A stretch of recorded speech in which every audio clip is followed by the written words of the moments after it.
Hello everyone, আসসালামু আলাইকুম। আজ আমি মজার একটি পিঠার রেসিপি নিয়ে হাজির হলাম। আর এই পিঠাটার নাম হচ্ছে লবঙ্গ লতিকা বা লবঙ্গ পিঠা। নারিকেলের পুরে ভরা এই পিঠাটা খেতে অনেক মজার। যারা আগে কখনো খাননি তারা ট্রাই করে দেখতে পারেন। আশা করি আপনাদের ভালো লাগবে।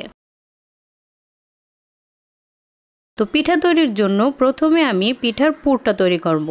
আর তার জন্য চুলায় একটা প্যান বসিয়ে 1 টেবিল চামচ ঘি দিয়ে দিলাম। তারপরে দিলাম কয়েক টুকরা দারচিনি আর এলাচ। এবার আমি দিলাম মেজারমেন্ট কাপের 3 কাপ নারকেল কোড়া। এবার এই নারকেলগুলো আমি আগে একটু ভেজে নিব। আর এই তো মিডিয়াম আছে প্রায় 2-3 মিনিট ভেজে নেওয়ার পর এবার আমি এর ভিতরে দিয়ে দিলাম পুরো 1 কাপ চিনি আর দিলাম সামান্য একটু লবণ। এবার এটাকে অনবরত নাড়তে হবে যতক্ষণ পর্যন্ত চিনি থেকে যে পানিটা বের হবে সেটা পুরোপুরি শুকিয়ে না যায়।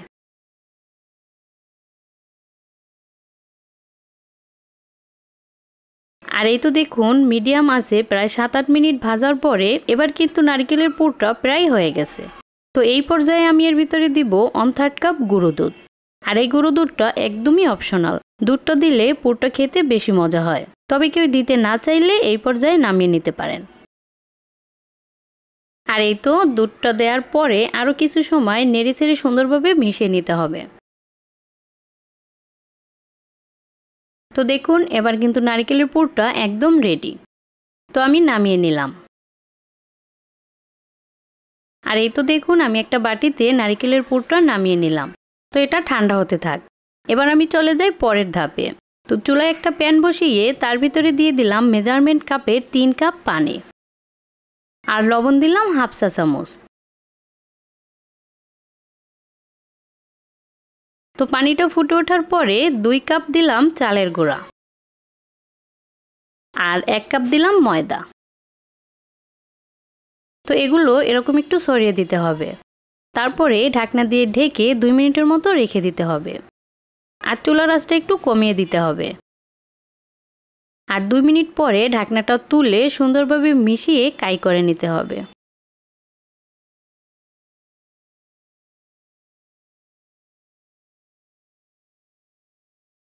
আর এই তো আমার কাইটা কিন্তু করা শেষ। এবার এরকম একটা ছড়ানো প্লেটের ভিতরে কাইটা নিয়ে নিলাম। তো হালকা একটু ঠান্ডা হওয়ার পরে কাইটাকে সুন্দরভাবে মথে নিতে হবে।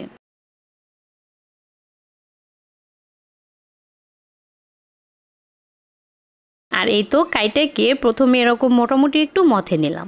এবার এই যে এখানে নিলাম একটা ডিম। ডিমটাকে সুন্দরভাবে ফেটিয়ে নিতে হবে। এবার এই ডিমটা দিয়ে কাইগুলো আবারও সুন্দরভাবে মথে নেব।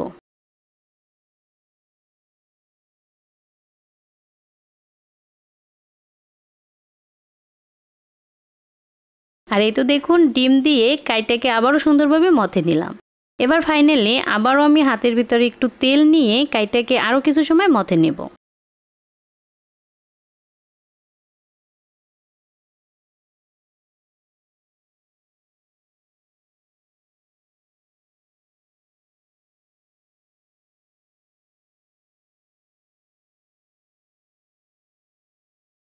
আর এই তো দেখুন কাইটা এবার মথা শেষ। এবার আমি এই কাইটা থেকে এরকম ছোট ছোট লেচি কেটে নেব।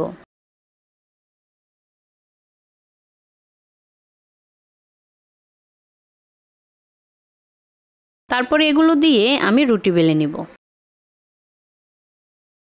তো ছোট সাইজের একটা রুটি বেলে নিতে হবে। আর রুটিটা বেশি মোটাও হবে না আর একদম পাতলাও হবে না। এই যে দেখুন রুটিটা ঠিক এরকম হবে। তো আমি সবগুলো রুটি বেলে নিলাম।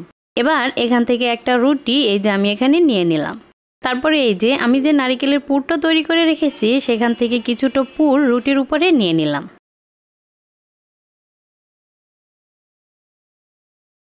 তো এবার দেখুন আমি রুটির একটা সাইড এরকম ভাঁজ দিয়ে দিলাম। এই সাইড থেকে আমি আবারও রুটিটা ভাঁজ দেব। তো ভাঁজ দেওয়ার আগে এভাবে হাত দিয়ে চেপে দিতে হবে যাতে ভিতরে কোনো হাওয়া না থাকে। পিঠার ভিতরে যদি হাওয়া থাকে তাহলে কিন্তু পিঠাগুলো ভাজার সময় ফেটে যেতে পারে।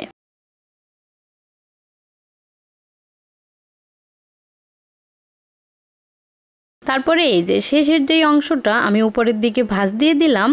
এই যে দেখুন এরকম একটা লং নিয়ে আমি লংটা উপর থেকে গেঁথে দিলাম। এতে করে পিঠার মুখটাও বন্ধ করা হয়ে গেল আর পিঠাটা দেখতেও কিন্তু অনেক সুন্দর লাগছে।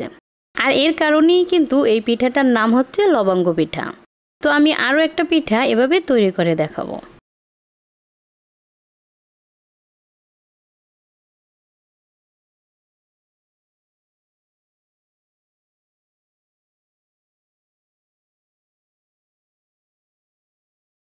আর এই তো দেখুন আমি সবগুলো পিঠা এভাবে তৈরি করে নিলাম।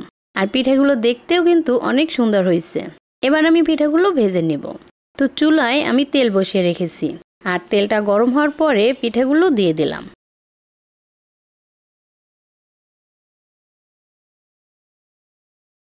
আর পিঠাগুলো মিডিয়াম আঁচে ভাজতে হবে। তো এভাবে উল্টিয়ে পাল্টিয়ে হালকা ব্রাউন করে পিঠাগুলো ভেজে নিতে হবে।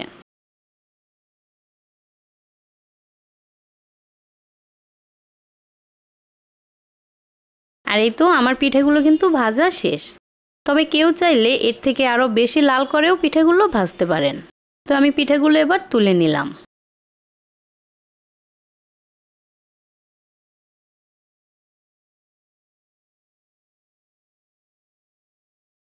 আর এই যে দেখুন তৈরি হয়ে গেল অনেক সুন্দর আর মজাদার লবঙ্গ পিঠা।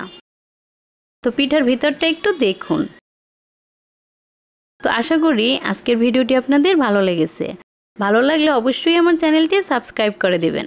আর যারা ফেসবুক থেকে দেখছেন তারা আমার পেজটি ফলো করে দিবেন। ভালো থাকবেন সবাই। আল্লাহ হাফেজ।